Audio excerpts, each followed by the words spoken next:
kita kedatangan tamu yang istimewa dari Universitas Islam Indonesia, Mas Adin Jaya, Mas Jaya Adin Liando. Sehat, Mas Adin? Mohon maaf ya, Mas Adin, ini Sehat agak Mas, alhamdulillah. agak trouble nih panitia nih. Karena mengingat waktu yang tadi terkurang cukup banyak ya, jadi teman-teman sekalian, saya akan memperkenalkan sedikit riwayat mengenai Mas Adin. Beliau ini adalah salah satu dosen dari Universitas Islam Indonesia Yogyakarta. Nah, ini beliau ini relatif masih muda ya teman-teman ya, dan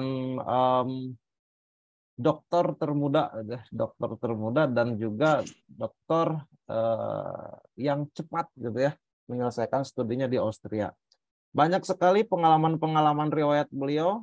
Beliau sebagai penulis juga di jurnal internasional terindeks dan juga beliau sebagai chief and editor di beberapa jurnal baik itu nasional atau internasional.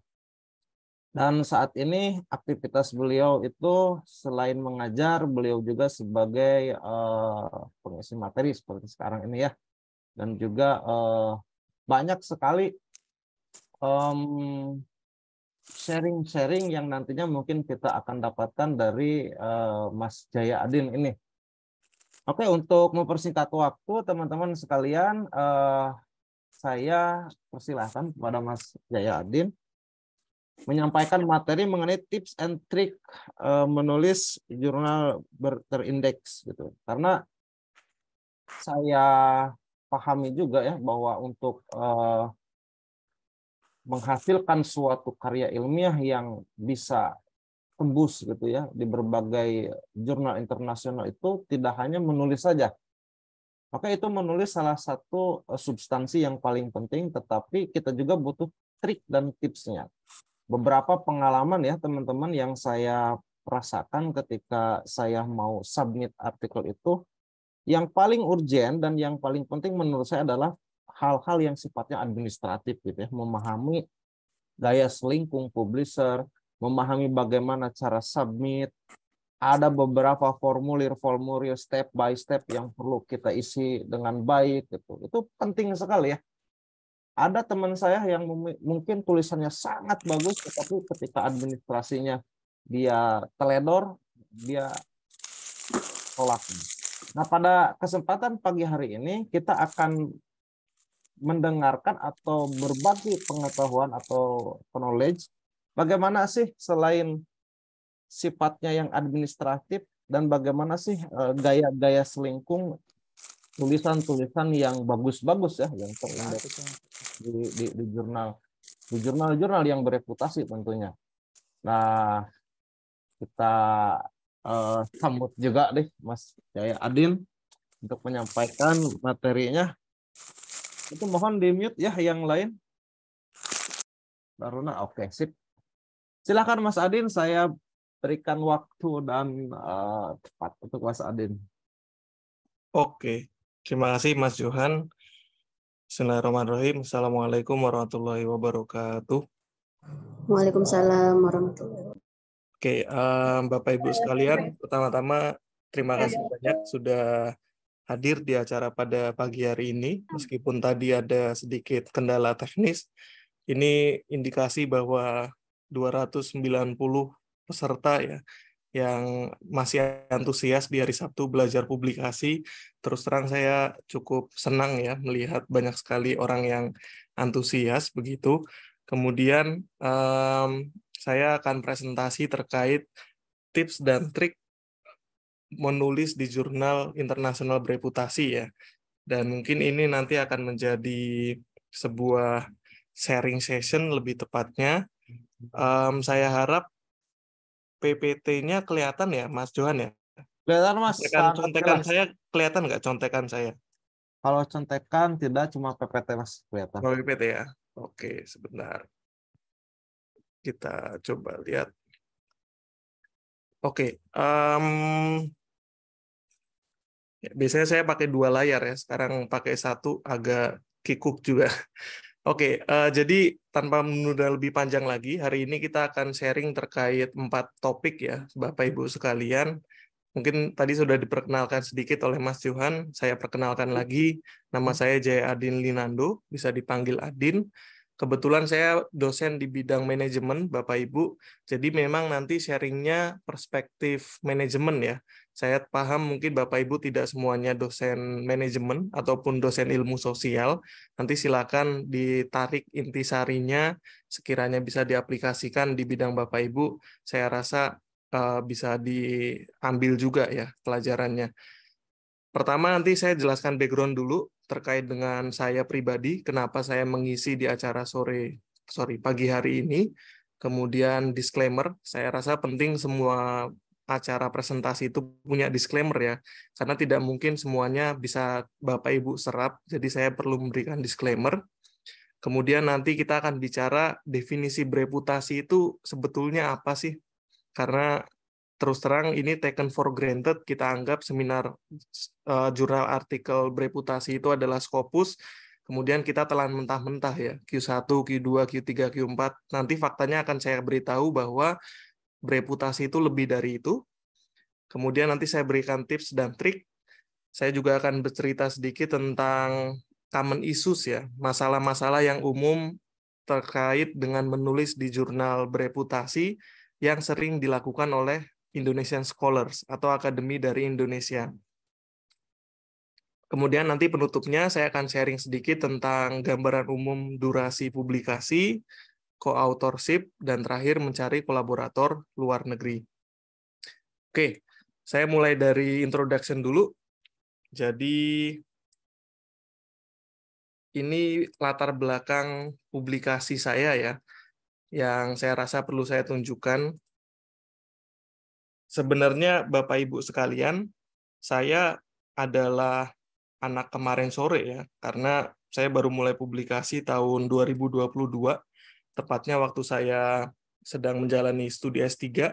Jadi saya studi S3 mulai tahun 2020, lulus 2023 di Wirtschaft Universität atau WU Vienna, Austria, yang memang di sana orientasi akademiknya itu sangat kuat nih Bapak Ibu.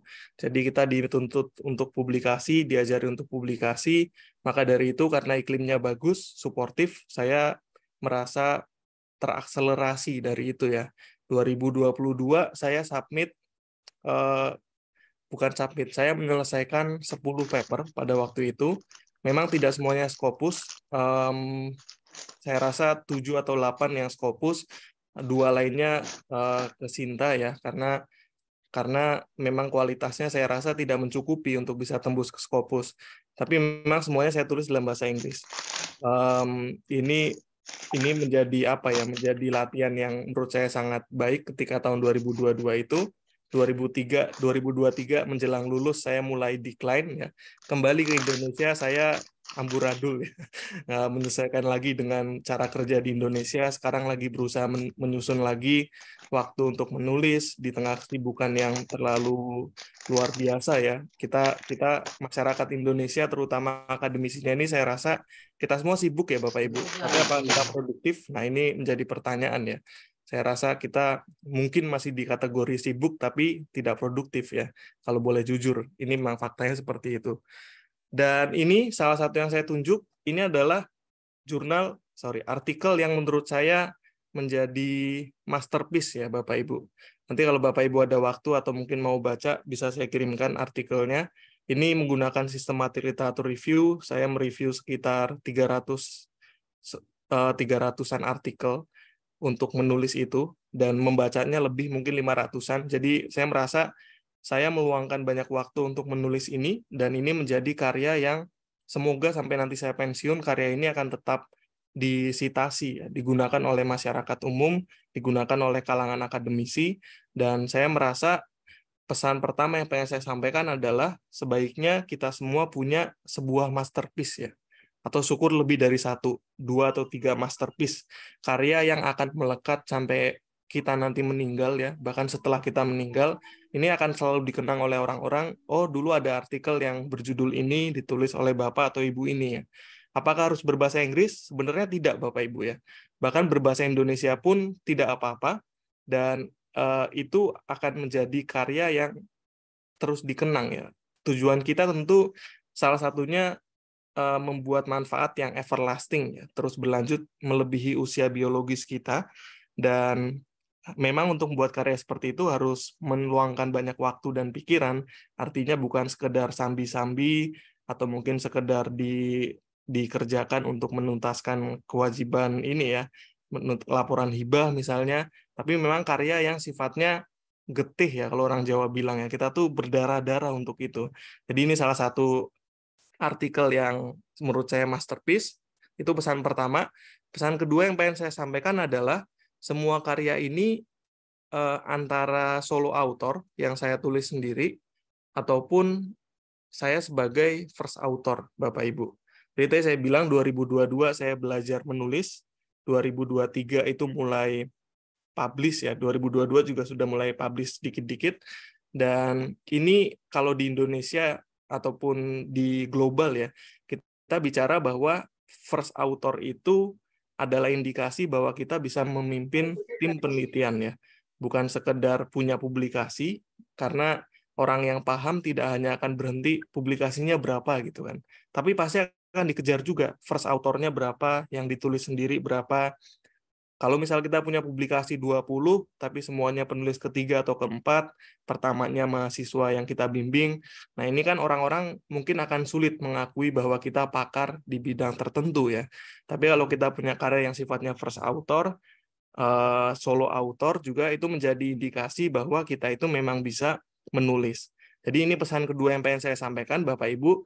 Sepertinya kita perlu mulai memaksakan diri untuk menjadi first author ya.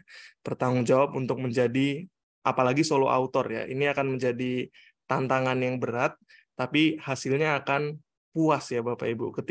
Saya ingat ketika paper solo author saya pertama kali publish itu, saya merasa, oh ini yang saya tulis sendiri nih, dan ternyata dihargai di komunitas akademik, bisa publish di jurnal. Saya merasa reward-nya itu sangat luar biasa ya, melebihi reward material misalnya. Saya merasa kepuasannya itu tidak tertandingi. Jadi itu pesan kedua nggih. Dan saya mohon izin menampilkan ini bukan untuk pamer-pameran ya, tapi untuk mendapatkan legitimasi, karena tadi Mas Johan bilang saya masih muda. Betul Bapak Ibu, saya masih 30 tahun, dan memang tadi saya bilang saya anak kemarin sore ya. Kalau misalnya saya tidak cerita ini, mungkin orang bertanya-tanya, kenapa sih Mas ini yang ngisi acara gitu ya. Jadi ini riwayat sedikit tentang publikasi. Selain publikasi, juga saya punya riwayat tentang review Bapak Ibu. Ini jurnal Q2 tahun 2020, saya diminta mereview. Ini juga jurnal Q2. Kemudian saya beberapa kali di tingkat internasional ya, waktu studi S3 mengikuti konferensi, diminta untuk mereview.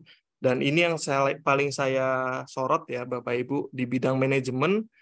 Semua orang akademisi manajemen itu paham bahwa tingkatan tertinggi adalah Academy of Management. Saya meyakini bahwa kapasitas saya sekarang mungkin belum cukup untuk publish di jurnal Academy of Management ya. Karena untuk bisa publish di sana itu bukan cuma harus karyanya bagus ya, tapi resilience-nya atau daya tahannya itu harus kuat, karena reviewnya bisa 2 tahun, 3 tahun, itu pun nanti ujungnya bisa reject. Jadi saya merasa kalau saya pribadi sekarang kayaknya kapasitinya belum sampai sana. Untuk bisa ikut conference-nya mungkin cukup daya saya, tapi harus ke Amerika ya, duitnya mungkin yang nggak cukup. Dan kemarin alhamdulillah berkesempatan untuk jadi reviewernya dulu. Ini reviewer conference, dan alhamdulillah mendapatkan Outstanding Reviewer Award. Artinya sedikit banyak saya paham lah mereview itu seperti apa, dan saya bisa sedikit banyak sharing ya. Kira-kira kualitas paper yang bagus itu seperti apa sih? Kenapa sih paper ini langsung dapat dash reject misalnya? Kira-kira kenapa? Nanti kita coba dalami juga. Saya akan kulik sekilas ya terkait dengan kesalahan yang sering dibuat oleh